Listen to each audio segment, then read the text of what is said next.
Hello guys, আজকে রান্না করব পেঁপে আলু কলা মাছের ঝোল।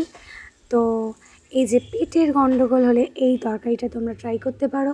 আর এই যে আমার উঠোনে কত ফুল হয়েছে দেখতেই পাচ্ছ, গাঁদা গাছ, ধনিয়া পাতা গাছ, লাউ গাছ, আর এই যে আম গাছ, সরি ওটা কুমড়ো গাছ। আর এই কুকুরটা দেখো, এই কুকুরটার চোখটা শুধু দেখো তোমরা, মানে একদম বাদামি হলুদ হলুদ। আর আমার মেয়ের অবস্থা দেখো, ঘরের মধ্যে গাড়ি নিয়ে চলে এসছে।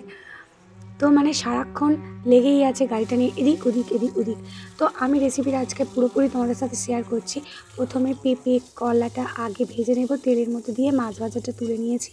তো মাছ ভাজাটা তুলে নিয়েছি আর ওই তেলের মধ্যেই আর কি কলা পেঁপেটা দিয়ে দিলাম একদম সামান্য তেলে। এই তরকারিটা পুরো লাইট হয়, দেখতে হয়তো একটু বাজে হয়, কিন্তু খেতে দারুণ হয় আর শরীরের জন্য এটা খুবই ভালো।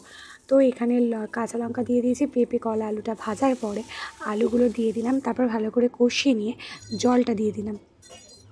তো জলটা দিয়ে আমি এটাকে সিদ্ধ করতে রেখে দিলাম। আর এই দেখো এখানে জিরে বেটে নিয়েছি। তো তরকারিটা দেখতেই পাচ্ছ কালারটা পুরো অন্যরকম হয়ে গেছে। তো আমি এবার এখানে একটু জিরে দিয়ে দিয়েছি অল্প একটু তেলের মধ্যে, দেখতেই পেয়েছো। তারপরে তরকারিটাকে ঢেলে দিয়েছি আর এই যে জিরে বাটাটা দিয়ে দিলাম।